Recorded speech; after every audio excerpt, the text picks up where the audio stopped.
prayer and pledge, and then Patricia Blick is going to do guest introductions, and then after Patricia, Dan Parker, who is our service committee chair, is going to come up and make a quick announcement. So Scott? Trade sides with you. All right, good afternoon. You know, we had a really dry summer, and then the last 2 weeks we have had a tremendous amount of rain, which is actually nice. I appreciate that. So why don't we start off with the five-way test of the things we think, say, or do. Is it the truth? Is it fair to all concerned? Will it build goodwill and better friendships? Will it be beneficial to all concerned? And is it fun? All right, awesome. You know, today, I don't know about many of you, but do you ever get those texts that today is a national what day? You know, national, pumpkin pie day or whatever it is. I don't know why I came up with that one, but it just did. But today is National Encouragement Day. And what you may not know is that that has a history here in Arkansas. So the Encouragement Foundation at Harding University in Searcy launched this effort back in the early 2000s. And Mayor Belinda LaForce of Searcy made the first proclamation for Day of Encouragement in 2007. And then the following month, Governor Mike Beebe signed the proclamation making September 12, 2007, the State Day of Encouragement for Arkansas. And later, President George Bush also signed the message making it a National Day of Encouragement. So encouragement is free. It never costs us anything to say a few words to inspire a student, coworker, fellow Rotarian. Even a reassuring word to a stranger may make a difference in their lives. So what can you do for a National Day of Encouragement to lift someone's spirits? High fives? Sometime today, reach out to a fellow Rotarian and give them some words of encouragement. We don't know what people are going through on any given day. We actually did this at our clinic today. We did a video of all of our doctors encouraging our staff. We did thank you cards from our staff to our doctors. So it's a great way to recognize that. And again, based here in Arkansas. So little story there. So let's take a moment to bow our heads with a prayer of encouragement. Father of all comfort and grace, you are the divine source of encouragement and courage. We come to you today in absolute confidence and trust in your word. We ask for strength and courage to stand in this trying time and to come out victorious. Now join me in the pledge. I pledge allegiance to the flag of the United States of America and to the republic for which it stands, one nation, under God, indivisible, with liberty and justice for all.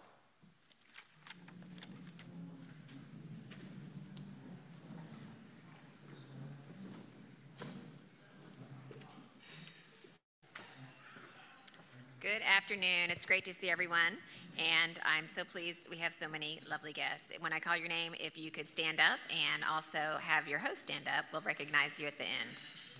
Todd Rice is a guest of Amy Mines. Dr. Kathy Desari is a guest of Joyce Taylor. Tiffany Mazo Gwynn is a guest of Julie Brandenberger. George Burks, a guest of Jay Gadberry. Valentin Hoke, a guest of Laza, and Nikki Parnell, a guest of Aaron Honbaum. Thank you all for coming today.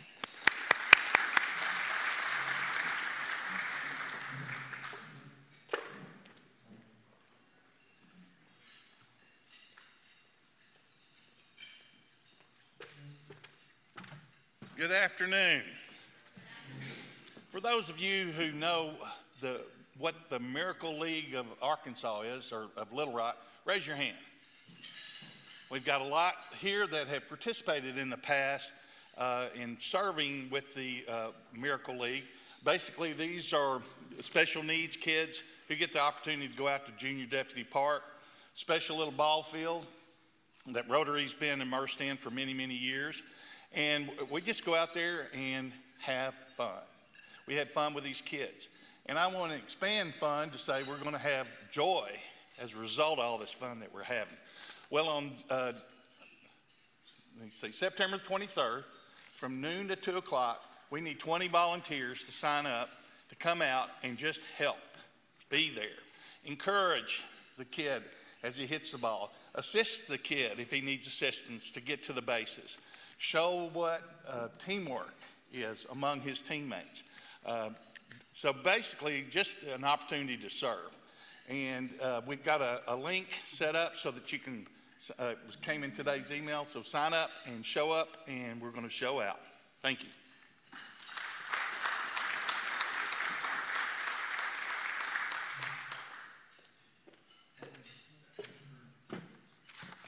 Awesome. Thank you, Dan and Scott and Patricia.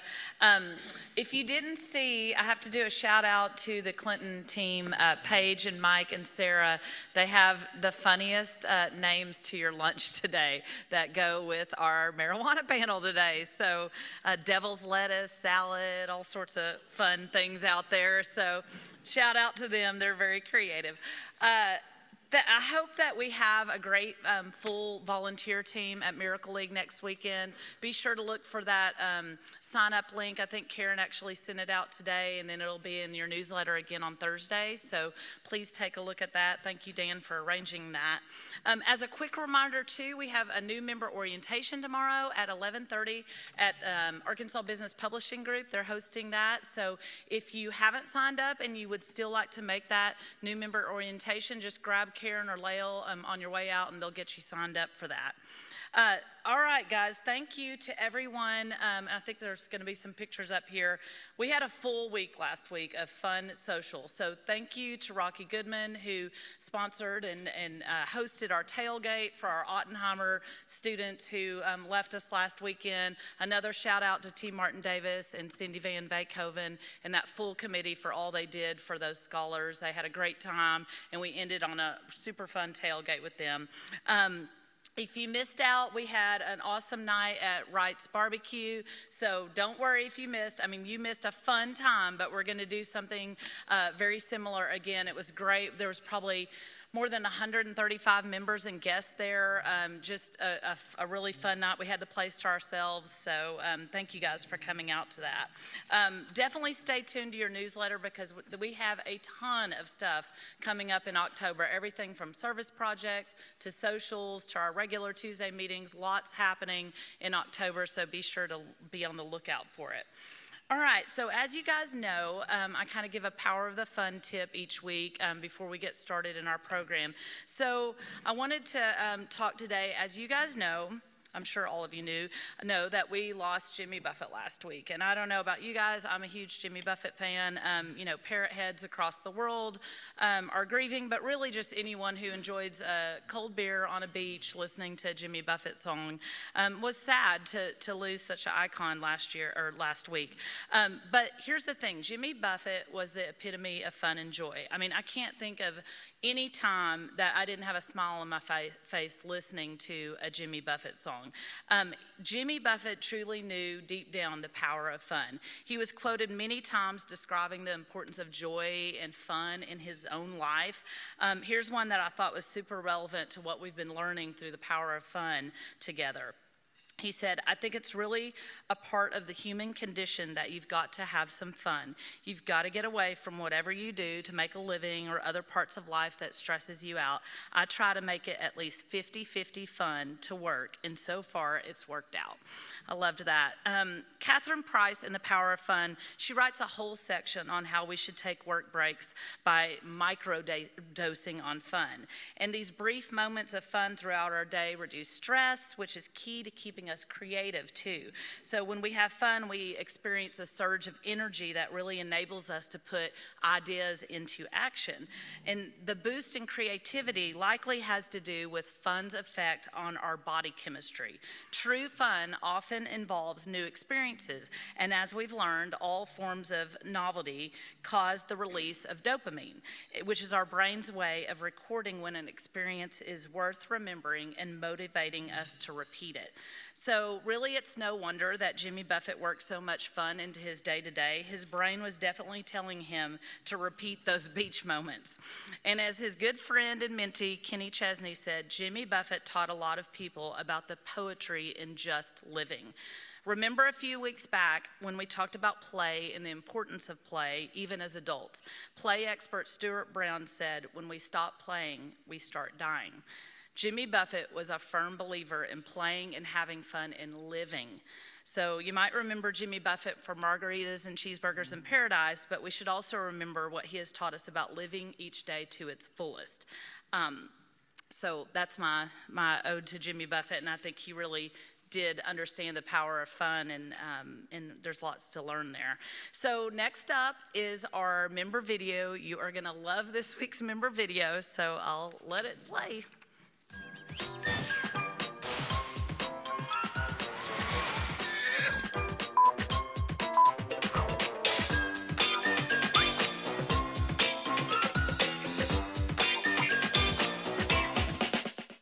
I'm Joyce Taylor, and we are at my barn in Ferndale, Arkansas. I grew up on a farm in north central Arkansas, Salem, Arkansas, Fulton County, and have always ridden horses and loved horses and the outdoors. Then I met my husband, and he was a horseman too, so we just continued to be involved with horses. And now we have gaited horses, Tennessee Walkers and Missouri Foxtrotters. We've always owned horses, but when COVID came about and the lockdown, you couldn't be around people. You couldn't do things, so I started riding more and more. I've been trail riding a lot the last 2.5 years. My husband and I have always shown horses, and we also field trial. We show hunting dogs cross country from horseback. I like to take a new horse and take it on and finish it out, put some polish on it. I've started buying and riding and selling horses. I have a YouTube channel, and it is J. Taylor Gaited Horse Sales. It's something I just really enjoy, and I enjoy matching horses with the rider as well, and staying in touch with them and just knowing that they're enjoying the horses and riding them just like I am. Since I've been riding so much and getting to see so much of the country, I started keeping up with the states that I'd ridden in, and I'm kind of on a quest to ride in all 50 of the states. I've ridden in 27 so far. I leave July going back through Colorado and Wyoming, and I'm gonna go over into Idaho. So I will get that one ticked off in July and August. But then my husband and I, we have a dog that won a competition in Connecticut through a professional trainer. And next April, we're expected to host the cocktail party and dinner around that. So we will be traveling to Connecticut, pulling horses. So I'm gonna try to get as many of those states as I can next April. It's just a fun thing that I love to do and keep up with, and it's just, it's enjoyment and just kind of a little challenge to see how much I can do.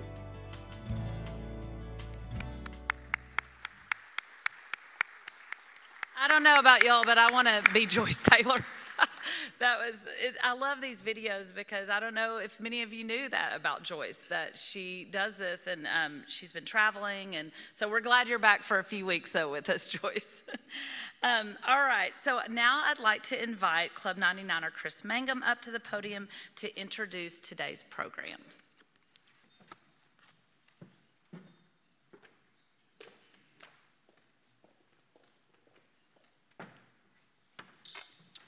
Thank you, Natalie. Before I start, I want to point out that it's my understanding that there will be no samples available after the panel, free or otherwise. I know you're disappointed. I'm a little disappointed myself, but the ABC guys here. In November 2016, the state constitutional amendment legalizing medical marijuana for 17 qualifying conditions and creating a state medical marijuana commission was approved by Arkansas voters, 53% to 47%. 1.1 million Arkansans voted in that referendum. To put that in perspective, that's about 200,000 more people than voted in the 2022 governor's race. Since winning voter approval in 2016, the medical marijuana market in Arkansas has exploded. Since the first dispensary opened in 2019, approximately $900 million has been spent on medical marijuana in Arkansas. That number is expected to hit $1 billion by year's end. And that's just medical marijuana. It doesn't include the CBD market, which has also exploded with the legalization in the 2018 Farm Bill of hemp-derived cannabinoid products with lower THC levels. And a couple of weeks ago, the U.S. Department of Health and Human Services recommended to the Biden administration that the DEA ease federal government restrictions on marijuana. And then add to that, a recent temporary restraining order in Arkansas allowing CBD purveyors to continue selling CBD-infused products. It's definitely interesting times to be in the marijuana business in Arkansas. Here to help us make sense of all these moving parts is our own expert panel of medical marijuana and CBD experts. I'm going to ask you to come join me as I mention your name. I'll read a little bit about your bio, okay? Moderator Erica Gee of Wright Lindsay Jennings Law Firm has been representing cannabis businesses since December 2016 in pretty much all aspects of the rapidly evolving business, including lobbying and compliance for licensed dispensaries. Please. Yeah, just you can go down on the end if you want. There we go.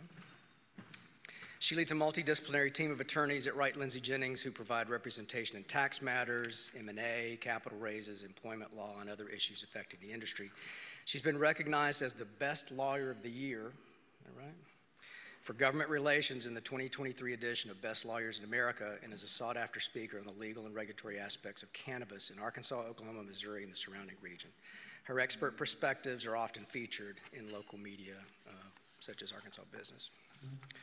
Chip Leibowich is a staff attorney for the ABC overseeing day-to-day operations for cannabis facilities in Arkansas. He began work at the ABC in March 2019, about 2 months after the initial dispensary licenses were awarded, and about 3 months before the first dispensaries commenced operations. He's worked extensively with the Medical Marijuana Commission and the Department of Health to assist them in their responsibilities related to medical cannabis in Arkansas. He's also a member of CANRA, the Cannabis Regulators Association, a nonpartisan association of government officials involved in the regulation of cannabis. He's a graduate of Hendrix College and received his law degree from UALR, the William Bowen School of Law. And prior to commencing work with the ABC, he was a public defender in Faulkner County. Mark Roberts, member and manager of Heights Apothecary and Hemp Company. He's a Little Rock native. Mark.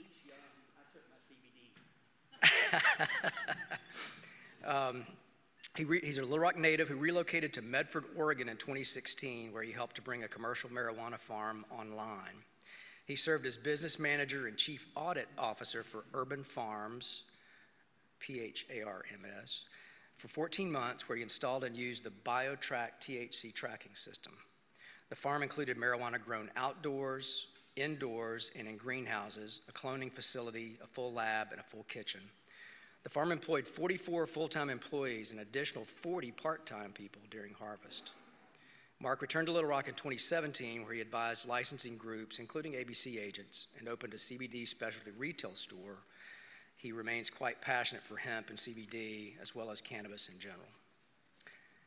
Mary Claire McLaurin is Vice President of Compliance at Good Day Farm, providing regulatory oversight and guidance to cannabis cultivation, manufacturing, and dispensary operations in Arkansas, Louisiana, Missouri, and Mississippi. She previously served as regulatory counsel and legislative liaison for the Arkansas State Police, where she gained experience in professional and concealed carry licensing, administrative law, government affairs, and the Arkansas Freedom of Information Act. We might have you back for another panel on that. Seems like some interesting times around Freedom of Information Act. She acted as an internal advisor to the Colonel of the Arkansas State Police and Division Majors, developed best practices and procedures, and represented the division in administrative proceedings, state court, the EEOC, and the Arkansas State Claims Commission, as well as before the Arkansas General Assembly. She received her Juris Doctorate from the University of Arkansas at Fayetteville and is licensed to practice law in Arkansas and Mississippi. Please join me in welcoming our panel for this interesting discussion.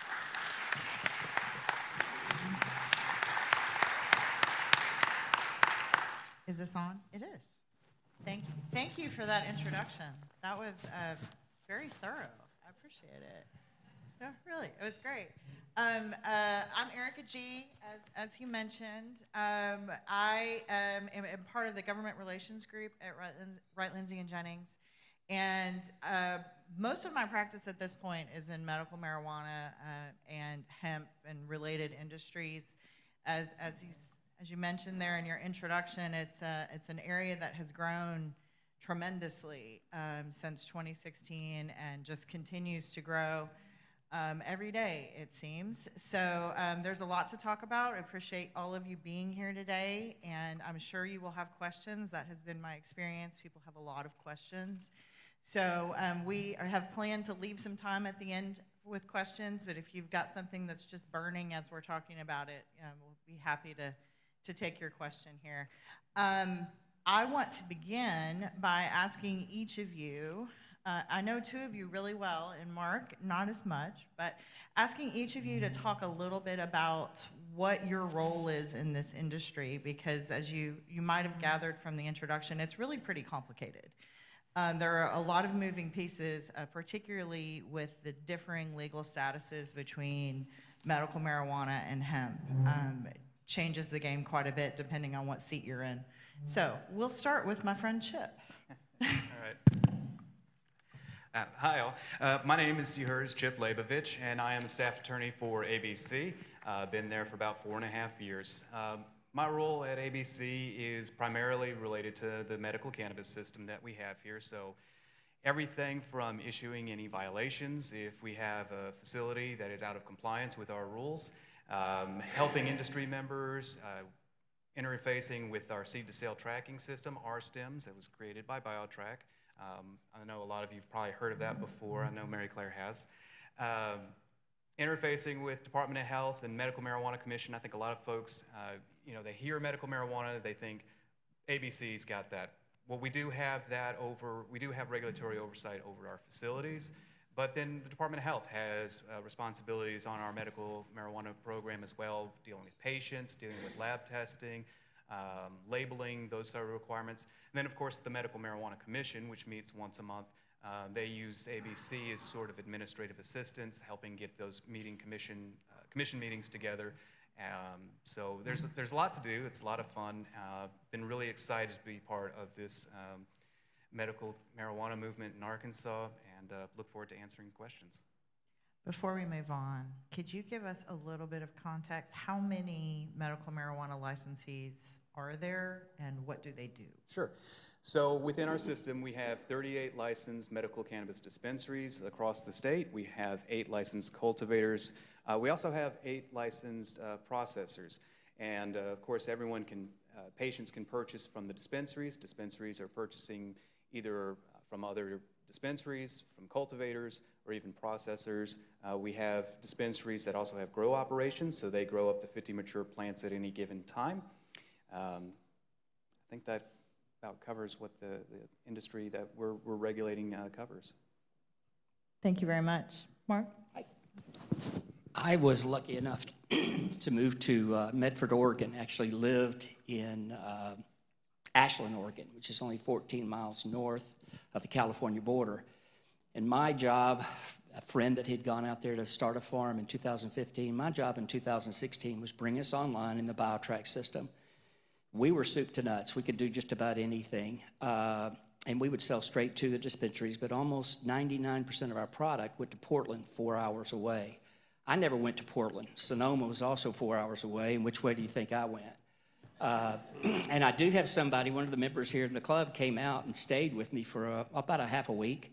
And so he helped me package about 40 to 50 pounds of marijuana one afternoon. That's only about $50,000, $60,000 back then. But I do have a couple witnesses that actually came out to see that I was doing what I was doing. When I decided to come home, our farm had been purchased by what turned out to be penny stock bandits. They're in a lot of trouble now, and I'm not involved because I've been gone 6 years, almost 7. When I came back to Arkansas, I did a little bit of consulting for some of the licensees. Some got licenses, some did not. Then I decided for me, I wanted to go to the hemp route. CBD is the little brother to marijuana.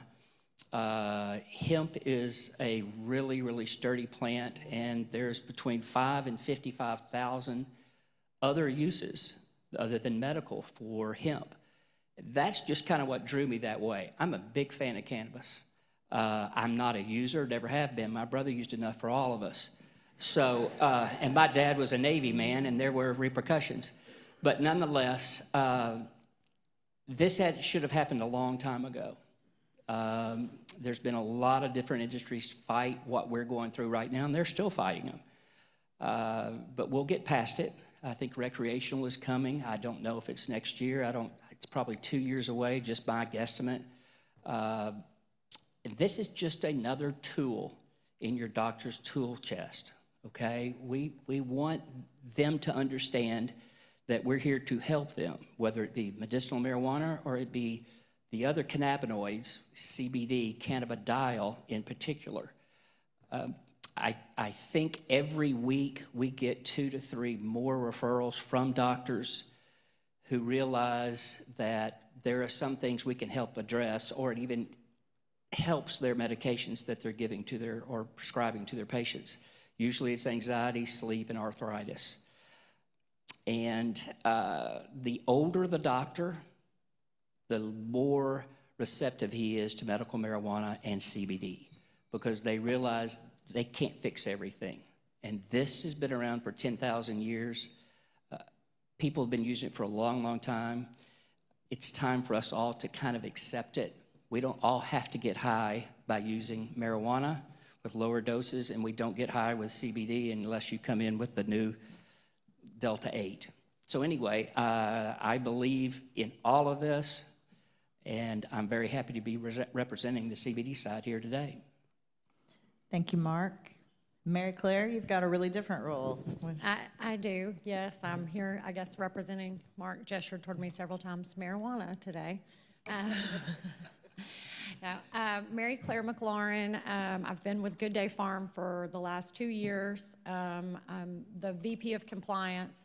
What that essentially means is we have operations in 4 different states, so Missouri, Arkansas, Mississippi, and Louisiana, and we have both production facilities, which are the grow facilities and the processing facilities, as well as dispensaries, so retail stores in every state. And so in my capacity for the company, I'm essentially responsible for trying to make sure all of those facilities adhere to program regulations. And what that means is that each state has its own program regulations. They differ wildly in some ways. Some are somewhat similar, but I'd say everybody every program has sort of tried to reinvent the wheel. And so in each state that we operate in, we are subject to different regulations, different regulators. And so, you know, I try to manage my compliance staff at each of those facilities and just keep us on the straight and narrow, depending on what the requirements are in that given state. It's a large reason, I think, why I was asked to come over to Good Day Farm is that my history at State Police, I spent a lot of time working with regulators. Our regulator here, primary enforcement regulator here in Arkansas is the ABC. A lot of those agents are former law enforcement. I had worked with our former administrative director when she was at the crime lab, and so just had a lot of experience working direct with the regulators and government officials through my time at State Police. So I think that was kind of what I brought to the table, and have just expanded that across all 4 of our markets. So I'm happy to be here today and glad to answer any questions Erica or y'all might have. I have questions. Okay. So as you mentioned, you operate in multiple states, and I think you are the ideal person to answer my first question, which is, can you talk a little bit about the ways that the Arkansas program differs from the other states that you operate in or other states across the country? I think many of the audience is probably, many people are probably aware that the Arkansas program is far more limited than many other states are in terms of the number of licensees that there are, which really, my experience has been that that really changes the character of the market and also the way that it's regulated. So I'd like you to address that if you would. Sure. As I said, it does vary widely. Missouri is a limited license state. They can only give, we weren't a part of the actual licensure procedure. We purchased our licenses after the program was already up and running, so we didn't have to get into the nitty-gritty of filling out the applications and trying to meet certain metrics. But it is a limited market, but there are several multiples of dispensaries, over 200 dispensaries in the state. I don't know the last count as far as cultivation and processing facilities, but it's much higher than the 8 licenses that we awarded in this state. By contrast, Louisiana, we have 2. Two different colleges, Southern University and LSU, were awarded licenses by the legislature, and then they are permitted to contract with a producer, and so we are one of those producers. Mississippi is an unlimited licensure state. So if you can meet the requirements, it's not a merit-based application. If you can meet the requirements and pay the fee, you can get a license, but you do have to be up and running within a year. I would say, to your question, Erica, as far as how that changes the market, it's certainly the more dispensaries, the more producers in a market provides a greater variety of product. And when you're talking about a medical market, that's really good because you want different options for people trying to treat whatever condition they may have, different methods of administration, different strains of product. But I will say that with increased producers, you have to also have a patient population that can sustain the larger amount of product that's in the market. If you are not paying attention to whether or not there are enough patients in the market to keep those increased numbers of businesses in operation, they're not going to be able to sustain, and they're going to go out of business, and you're going to have fewer participants in the market regardless. So, but in Missouri, the biggest difference between all the states is that in Missouri, they passed adult usage in November, and we have been selling to customers who are over the age of 21 since February 2023. So I noticed you didn't mention Oklahoma because you're not operating in Oklahoma intentionally, I'm sure. That's correct. That's correct. I mean, we find that the more regulated markets, we feel like we're good at what we do, and a highly regulated market can't sustain all participants. You have to have all your ducks in a row, so to speak.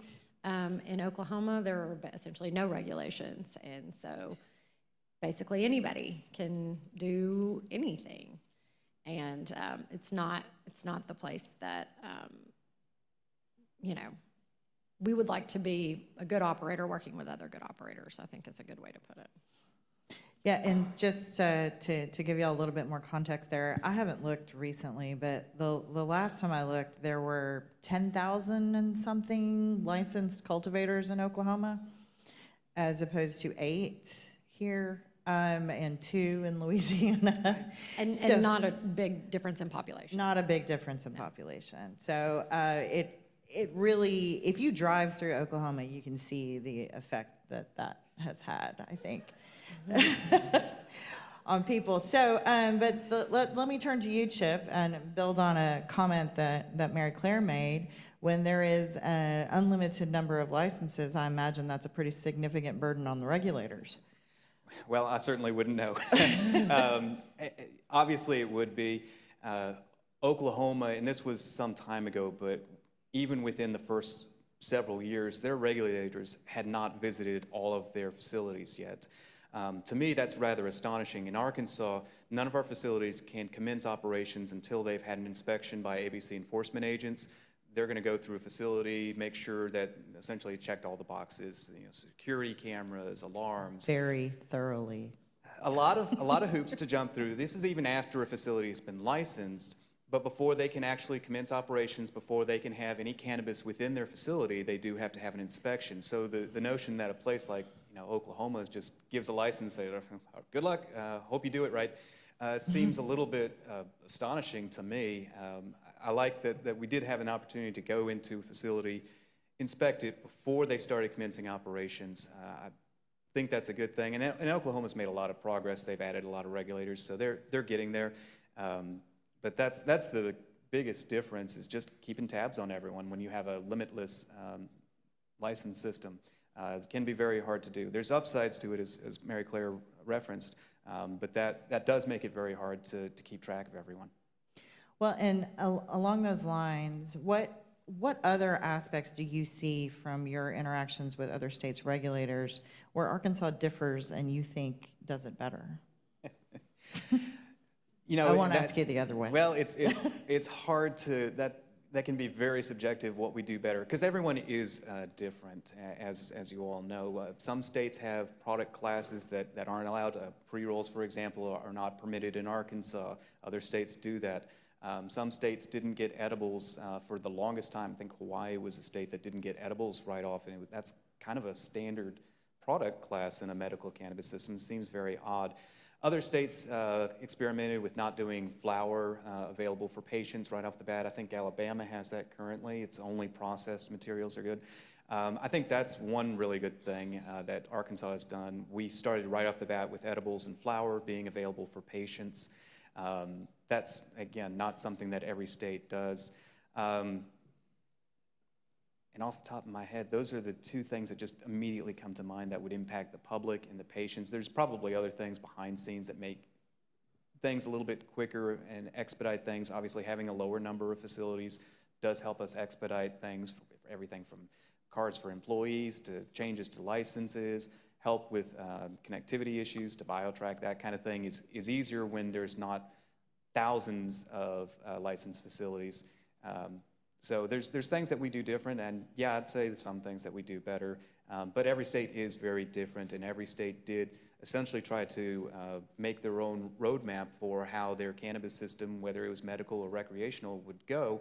And in the absence of any kind of federal rules or regulations, that's kind of how it has to go. Every state just kind of has to make it up and reinvent the wheel every time.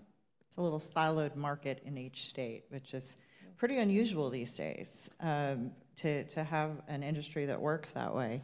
So let's turn to hemp then, because hemp, for those of you who are not aware, and this is very confusing, so you probably aren't aware, but so we mentioned that hemp was legalized in the 2018 Farm Bill, and that Farm Bill defined hemp, but there's a lot of things that it didn't address. There's a lot of open areas, gray areas, and so every state, generally speaking, is allowed to have hemp under the Farm Bill, but the way that that's done exactly and what's permitted under it has been a huge source of controversy. Would you agree?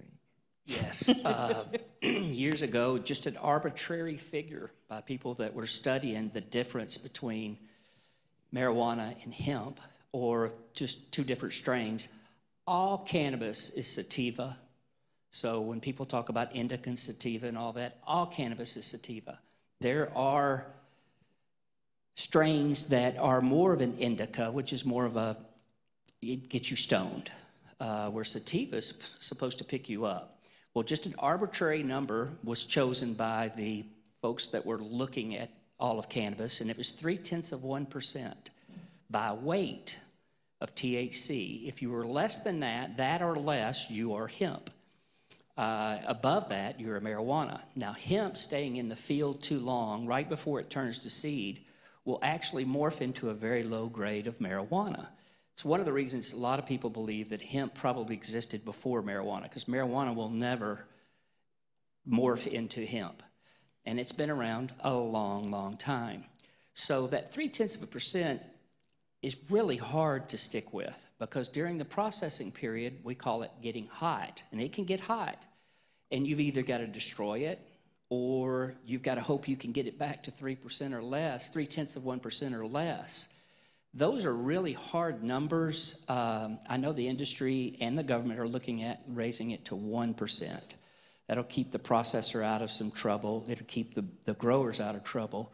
Hemp is easy to grow, but it's not always easy to keep not getting hot.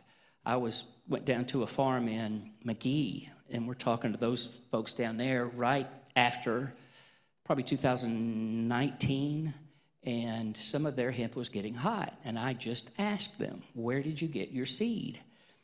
Out of a trunk from a Indian lady, and I'm American Indian, in New Mexico. And I said, you did what? And I said, you're going to plow all this under. It's all going to get hot. You don't know if you've got male. You don't know if you have female.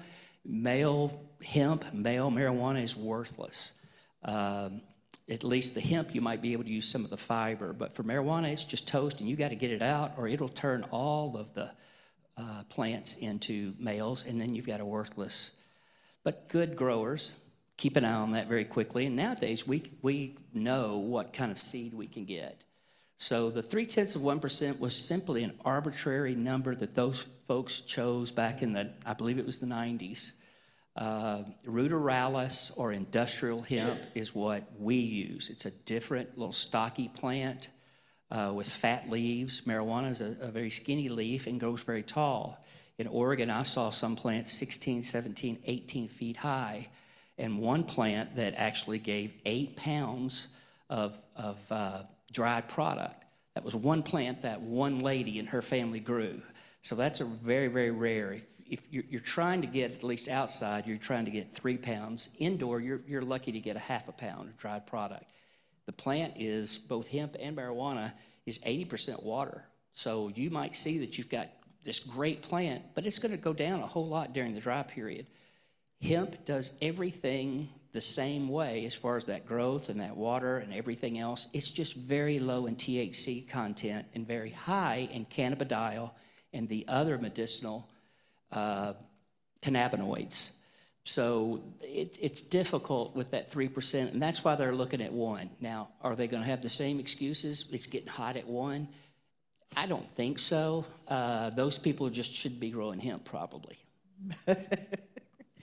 Well, one other thing that you mentioned that I wanted to circle back to, you talked about how you get referrals from physicians for anxiety, sleep, and arthritis. And I made a note of that because none of those are qualifying conditions for medical marijuana. No, they're not. Many people think arthritis they are. is inflammation. Well, could be. Yes. If it's and anxiety could be as well. We're just... Only if it's PTSD. PTSD, okay. Yeah. Which, surprisingly, a lot more of us suffer from that than we realize. We have cards in our store that are referral cards to doctors for folks to go get their medical marijuana card. We believe we work side by side. I have customers who come in all the time that work for your farm. They just need some kind of a tweak, or maybe they don't want to be too intoxicated by using their product. Everybody's different. There's a lot of people that could come in and eat a 100-milligram gummy and not get high. There's other people that come and get a 5-milligram seltzer or a gummy, and they get high as a kite. We're all different, so we have to kind of play with it. We sample our products. You get to sample our product before you try, and I usually try to give them 3 days' worth. Y'all are not able to do that, which is really probably not the fairest thing in the world, but I have never seen an industry treated so poorly as I have the cannabis industry by the federal government. It's kind of like they told cannabis, you can go swimming but don't get wet. It just doesn't happen. I mean, they won't give fair banking laws, which screws up all the accounting. They have very little they can write off as business expenses. It's outrageous what's going on with the federal government. Either accept it or don't. But with all the unfair regulation, especially the banking laws, for hemp, it's more FDA. We need the FDA to give us some regulation so we can be called a supplement. They say they don't have enough information. I just printed these this morning. This is the National Institute of Health. There's over 400 studies here on these pages I have here. They got plenty of information. A lot of these studies have been going on for 20 years. You're referring to the FDA declining to regulate. Right. There's a regulation that says that if a plant or a substance gives a prescription drug, which in this case is Epidiolex from marijuana, that then they can't also call it a supplement, and that would be hemp. So we can't call it a supplement. What are we? It's really hard, and it's unfair. I mean, either accept it, let's make it legal, or not. But this halfway, not giving us banking regulations and not telling us exactly what we are based on the FDA is ridiculous. They have more than enough information. Sure, and that is why you see gummies in the gas station. And those are probably bad players. If you get some of those gummies and they'll look just like a Doritos bag, that's what this law supposedly was trying to do, is protect the kids from an intoxicant, a Delta 8, HHC, Delta 10. They're all isomers of Delta 9 that do come from hemp, also marijuana. Well, that isn't how that kind of worked out, although that was probably the intent. If you tested those drugs, or excuse me, this is a slip. If you tested those products, they're probably not going to pass as Delta 9, Delta 8, 10, whatever it may be. They're going to be impure. They're going to be at a much lower. It's bad players. That's who we got to get out of the industry. Yeah, and we could talk about this for 6 hours. So I'm going to turn to everybody's favorite topic, which is tax revenue. Chip, can you tell us a little about the tax revenue from the medical marijuana industry? You saw I brought my list. I did. And yeah. I'm really bad with numbers, so I had to have our PR department put this up for me. There's two different taxes on medical cannabis in Arkansas. The first is the 6.5% sales tax. Then there's the 4% privilege tax. Since the program inception, really back in mid-2019, those two taxes have combined to bring in about $108 million in total tax revenue for the state of Arkansas. About $90 million of that $108 million went to the University of Arkansas for medical science, working towards getting their National Cancer Institute designation. Now, there was some legislative changes this year, so those funds are now going to be diverted to address food insecurity and those type of issues. I don't know enough about that yet to know how much has gone or what programs. This April, we had our largest month for tax revenue so far. State collected $2.85 million for the month of April. Might have something to do with April being the month of April 20th. And if anyone ever has any questions about where the tax revenue is going, how much it's generated, just to let you know, Scott Harden puts those numbers out to media all the time, and you can always reach out to us at ABC, and we're happy to share that information with anyone. Yeah, there doesn't seem to be a lot of general recognition out there about how big those tax numbers are and how they might be impacting the state's ability to reduce the income tax today. So I think it's pretty significant. A million here, a million there. It starts to add up. Yeah, there you go. There you go. Well, we've been talking about federal government on the hemp side, but let's turn to what was mentioned in the intro, that the possibility that the DEA might reschedule cannabis, medical marijuana, from Schedule 1, which means it has no recognized medical use, to Schedule 3, which is where I believe where hydrocodone and some other opiates that a lot of people are familiar with is what schedule that would be in. So that would be a very significant change for everyone, patients and people in the industry. So, Mary Claire, is that something you've spent any time looking at? I try, compliance. I try not to get into the finer legal wrangling, mergers and acquisitions, finance, tax things that we do. But I can say that the rescheduling would be a huge benefit to dispensaries, retailers. Currently, they cannot take any deductions. It's the 280E. So typical things that any other retailer would be able to deduct from their overall revenue and thereby, not pay as much in taxes. Our dispensaries can't do that. So it actually makes it very difficult. The tax burdens associated with just running a dispensary, that's one of the reasons why we try to be diversified, is that the dispensaries in and of themselves are pretty negatively affected by that. And my understanding is that if cannabis is rescheduled, that provision of the tax code would no longer apply, and they would be able to take those deductions. So that would be a benefit. And what she's referring to is a provision of the tax code that prevents people who are illegal drug dealers from, expensing the cost of the Cadillac that you use to sell the drugs out of the back of. But it applies to the medical marijuana industry as well. So, Chip, I imagine the regulators have had some discussions about this prospect. What are y'all thinking? Sure. And it's already, you guys have hit the nail right on the head. The biggest is those tax consequences to being able to expense standard business deductions for any of our cannabis facilities. That would be huge, and of course they're not currently allowed to do that except very, very limited circumstances. So imagine, 100% of your revenue is being taxed. That means you're paying quite a lot in taxes. And I would imagine if it was rescheduled, that would have a huge benefit, not just for our industry in Arkansas, but I would have to assume that those savings get passed along to patients and general population too. So that would be great for our patient population to see that change in scheduling from 1 to 3. And Mark, what do you think? How do you think that might affect your industry? More acceptance. We also have some banking issues because we are cannabis. We do pay higher rates on our credit card. There's some things we can't put on our website.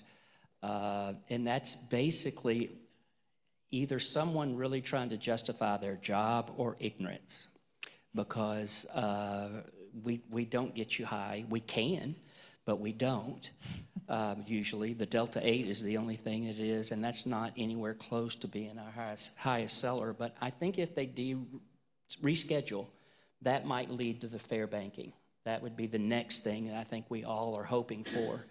But can you imagine that marijuana sits up with fentanyl and heroin, meth, and we're working off of a letter that's just sitting there that says the DOJ will not do any federal law. That letter could be pulled at any time.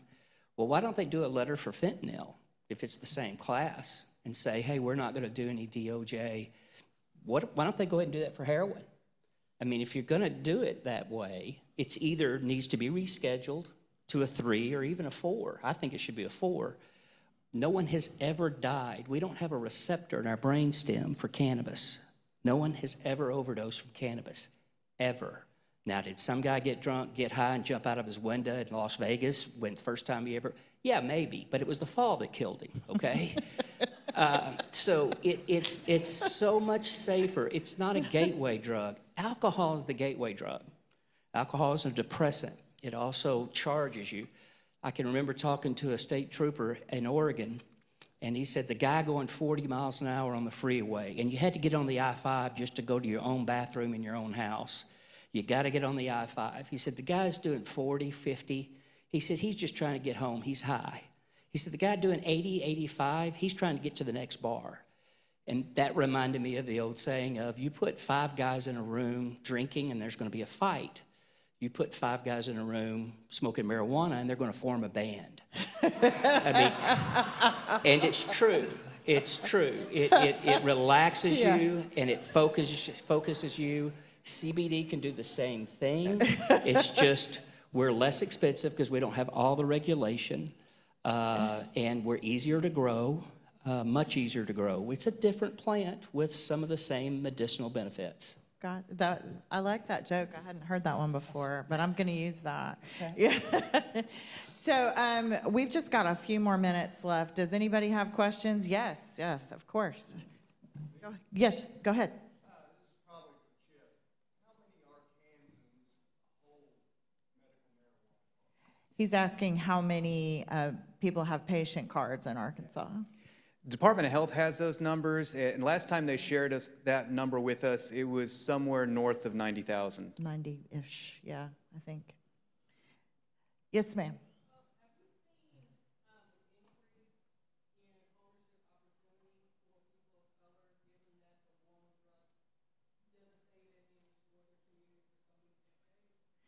Okay, I'm going to repeat her question. She's asked if there has been any increase in opportunities for people of color to have ownership in the industry. I'm going to let you answer that one, Chip. Me? So the initial licensing decisions that were made by the Medical Marijuana Commission back in 2017, 18, going into 19, did have bonus points ascribed for either minorities, female ownership, or veteran status. So that was kind of cooked into the initial licensing scheme. Now, at this point, there are basically no new cultivation or dispensary licenses to be awarded, so there's not really that kind of area of opportunity right now. Our processor applications are open to all, so that is open for everyone.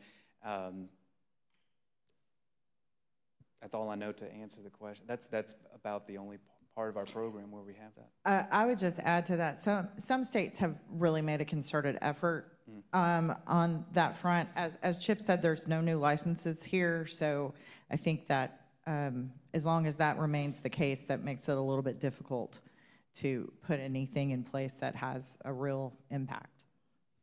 Sure. Yes, sir.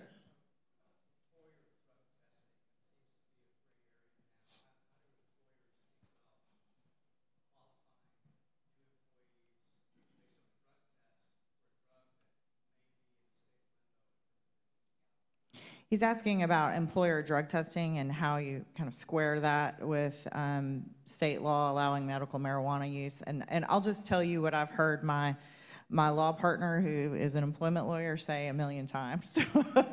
That's my caveat, is that under Arkansas state law, there are things called safety-sensitive positions, where if a particular job qualifies as a safety-sensitive position, the employer can completely prohibit the use of medical marijuana. Those are generally, safety-sensitive.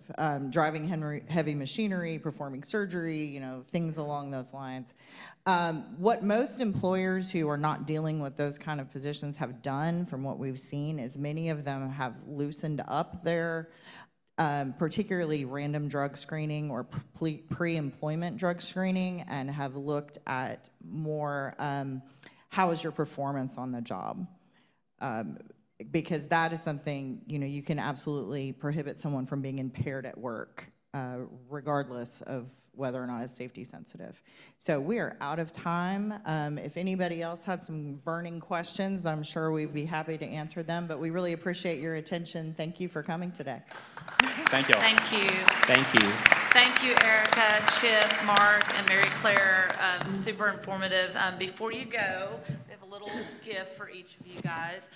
So as part of our Power of Fun theme, we also have a mural that is being painted. And actually, guys, it's very close to being done. I can't wait to show you pictures and videos. And it ties into the Little Rock Big on Fun theme, just reminding people that we have a special state here full of fun opportunities. So that's a little thing to put on your desk. But thank you again to all of you guys. Appreciate it. As a reminder, new member orientation is tomorrow, so if you're looking to attend that, that's tomorrow. Also, guys, not to be missed next week, it's going to be a fabulous program. Former KTV anchor Allison Courtney, who's Director of Development with the Argenta Community Theater, she is going to moderate a conversation with Broadway actor Paul Oakley Stovall. He played Washington in the touring production of Hamilton. It's going to be fabulous, and this is one Denver worked on like a year ago, guys, so it's finally coming to fruition. So we hope to see you next week. Thank you, guys. We're adjourned.